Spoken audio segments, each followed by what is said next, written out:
Noswaith dda a chroeso cynnes iawn I gadeilan Deiniol Sant a'r gwasanaeth Gosber a'r Gân.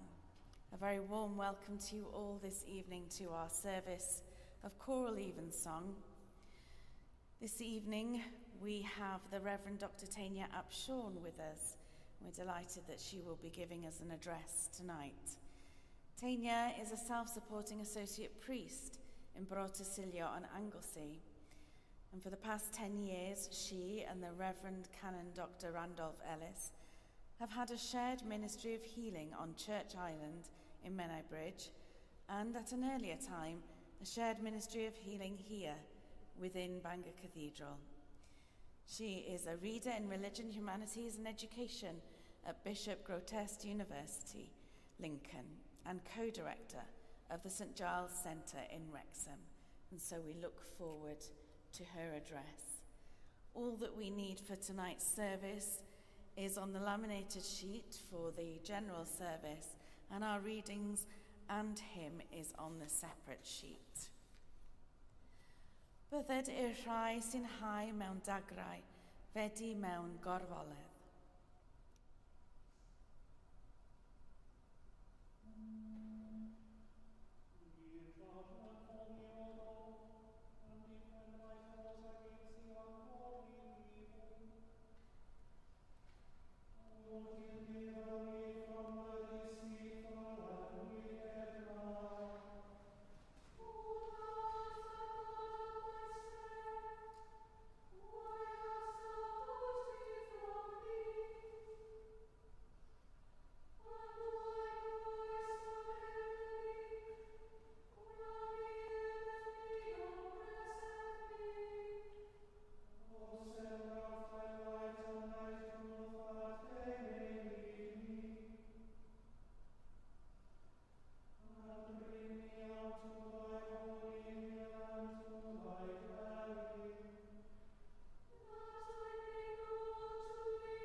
Yma y mae yn dechrau seithfed benod ail lyfr y Chronicle.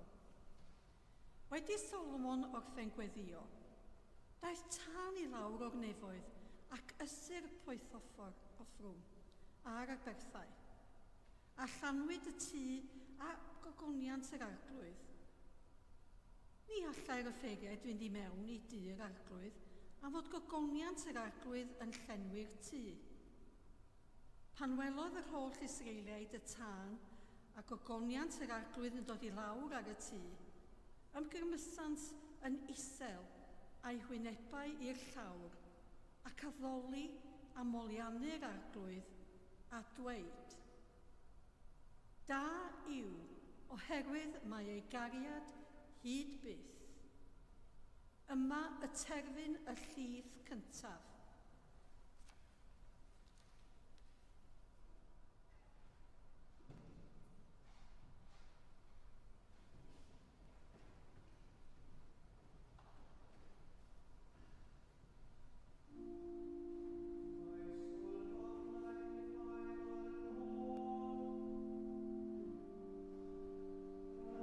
Spirit.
second lesson is taken from John chapter 5, verses 1 to 18.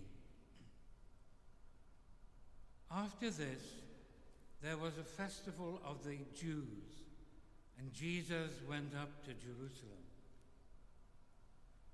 Now in Jerusalem, by the sheep gate, there is a pool, called in Hebrew Bethshatha, which has 5 porticos.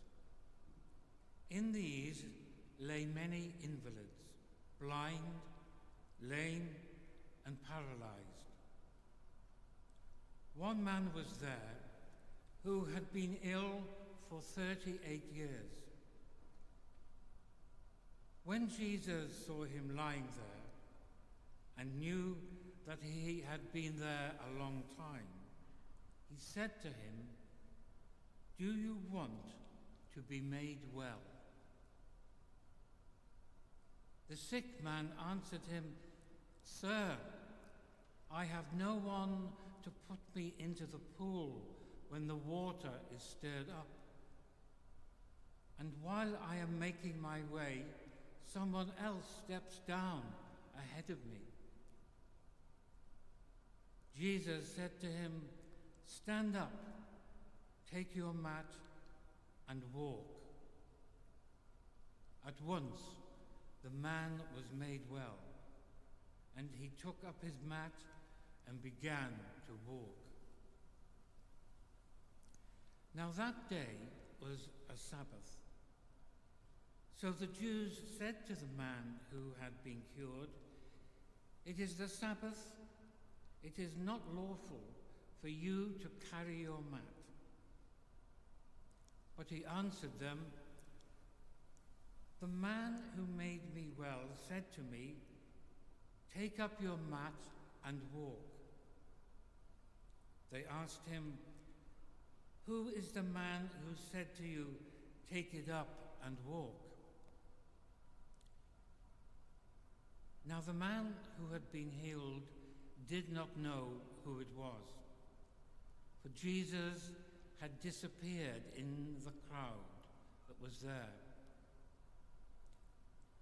Later, Jesus found him in the temple and said to him, "See, you have been made well. Do not sin anymore, so that nothing worse happens to you." The man went away and told the Jews that it was Jesus who had made him well. Therefore, the Jews started persecuting Jesus because he was doing such things on the Sabbath. But Jesus answered them, "My Father is still working, and I also am working."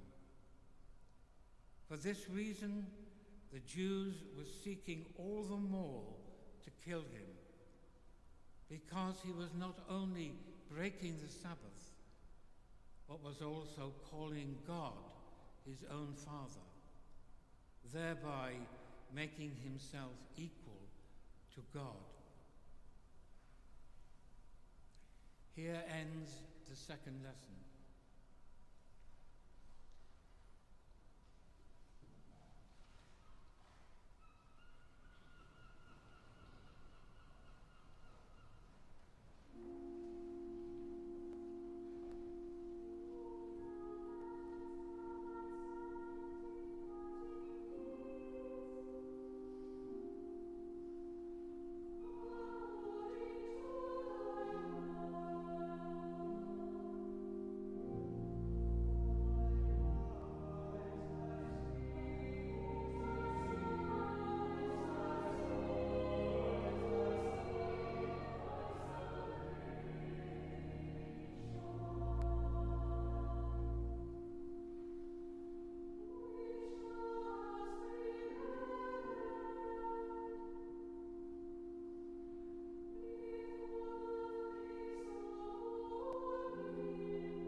I believe in God, the Father Almighty, maker of heaven and earth, and in Jesus Christ, his only Son, our Lord, who was conceived by the Holy Ghost, born of the Virgin Mary, suffered under Pontius Pilate, was crucified, dead, and buried. He descended into hell. The third day he rose again from the dead. He ascended into heaven, and sitteth on the right hand of God the Father Almighty. From thence he shall come to judge the quick and the dead. I believe in the Holy Ghost, the Holy Catholic Church, the communion of saints, the forgiveness of sins, the resurrection of the body, and the life everlasting. Amen.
Deiniol, dad a tharddiad, a godaist Fangor Fawr yn gysgod a noddfa, Ath godwyd ath fagl I fugeilio Gwynedd mal gwnghynt. Cwyd i'r uchelfanna weddia eilwyd, to olynydd yn y fangre hon. Fel y cyfyd gwawr ddydd, ffydd, gobaith a chariad yn ein calonnau'n fythol. Amen.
Gweddiwn, let us pray. Holy God, in the quiet of evening, we ponder the boldness of your Son, who healed on the Sabbath and declared his unity with you. You call us not only to be healed, but to be transformed, unafraid of the judgment of others, willing to follow where you lead. Forgive us when we shrink back, when we question your authority, when we fear the disapproval of those around us more than honouring your truth. As the night settles, renew our hearts and minds, that we might walk in step with your will and speak boldly of your grace. Amen. Merciful healer, you are the balm for every wound, the restorer of every broken place. In body, mind, and spirit, you reach to us with hands of grace, speaking peace over pain and wholeness over despair. When darkness overshadows us and affliction feels endless, remind us that your power is still at work, in silence, in prayer, in unexpected moments of hope. Give strength to those who suffer, patience to those who wait, and joy to those who are being renewed, even now. We entrust all our infirmities into your healing hands, confident that you are near and faithful. Stay with us through this night and grant us your peace. Amen. Gras ein harwydd Iesu Grist, a chariad Duw, a chymdeithas yr Ysbryd Glân, a fo gyda ni oll, beth bythoedd. Amen.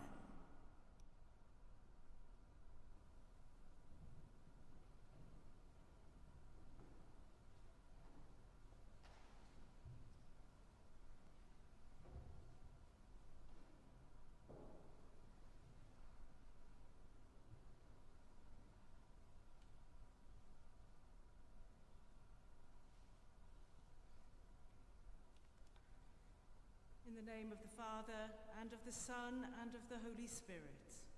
Amen. There is something disconcerting about the healing account we have just heard in John's Gospel. The healing takes place on the Sabbath at a pool by the Sheep Gate in Jerusalem, a place known for its healing waters. Many people would gather there every day to find healing.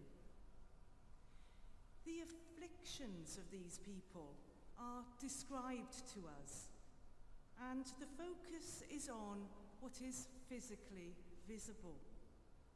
So we learn that some are blind, some are lame, and some are paralyzed. According to tradition, people believed that an angel from God came to the pool and stirred up its waters. When the waters were stirred up, it was then a race to see who could enter the waters first. The first person in would be healed. On this particular day, people were gathered at the pool as usual, waiting for the waters to be stirred up. Jesus was there too, and he noticed one man out of all of them. Jesus recognized that the man had been there in that place, sick, for a very long time. So Jesus addresses him with what appears to be a bizarre question. He asks, "Do you want to be made well?" Now, for a man who had been ill for 38 long years and had spent a considerable amount of time by the healing pool, the answer to that question might appear obvious. Surely it would be, yes, of course, I want to be made well. But that doesn't happen. Instead, the man goes off on a tangent, saying, "Sir, I have no one to put me into the pool when the water is stirred up. And while I am making my way, someone else steps down in front of me." The man is focusing on a deeply ingrained complaint. There are people and things getting in the way of his healing. So, Jesus' question, "Do you want to be made well?" is a real one, and it is hardly answered. Nevertheless, Jesus immediately heals him, saying, "Stand up, take your mat, and walk." The oddness of the encounter does not end there, though. That question, "Do you want to be made well?" remains in the next scene. When the religious authorities challenge the healed man because he is carrying his mat on the Sabbath, it becomes clear that he has absolutely no idea who Jesus is. And Jesus has not finished with him yet. Jesus seeks out the man in the temple and does a follow-up. "See, you have been made well. Do not sin anymore, so that nothing worse happens to you." This whole healing encounter is so different from the healing accounts we are used to in the Gospels. We would normally expect to find at least some things present.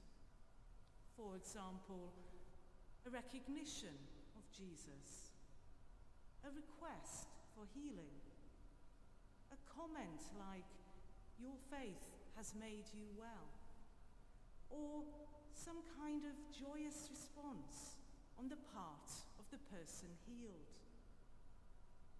That sense that a new life is now about to begin. But none of this is present here. It demands attention. So, what does this encounter have to teach us? In an important sense, it serves as a helpful corrective to how we may think about and present healing as Christians. So often, the word healing is placed side by side with theologically loaded words like wholeness and restoration. Intentionally or not, it is easy for one to collapse into the other. And I think that this can be quite misleading from a healing ministry perspective. There may be any number of reasons why we might accept an invitation to a place of healing, to a service of healing. But whatever we present as the conscious, visible object of healing to ourselves and to others, it will be only part of the story. What is also being offered is an opening to a healing that goes far beyond that which we are able to identify for ourselves. And like the man by the pool, there may well be all kinds of reasons why we too would also be resistant to answering directly that question posed by Jesus. Do you want to be made well?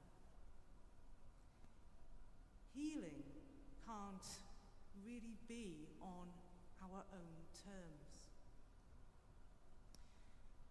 I think that it is often more real and helpful, more authentic, to stay focused on healing before jumping forward too quickly into wholeness and restoration. So, where might we begin with healing? The man by the pool reveals a starting point, which may also be a centering point. He has crossed a threshold and is lying in a place of healing. He has chosen to place himself in the way of healing, in the way of God. This brings to mind our healing service on Church Island. Those who respond to the invitation of healing and who enter that little church are also putting themselves in the way of healing, in the way of God. There is a sentence in the liturgy which addresses expectation. And the sentence is this: we don't have to do anything except be here and be ourselves. Now, that is both releasing and necessary. It is both the easiest thing in the world, but also the hardest, as we step back and make space for God. Amen.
Christ crucified draw you to himself, the sure ground of faith, the firm support for hope, and the assurance of sins forgiven. A bendith yw llalliog, y tad y mab ar ysbryd glân, a foen eich plith, ac adrigo gyda chwi yn wastad. Amen. Amen.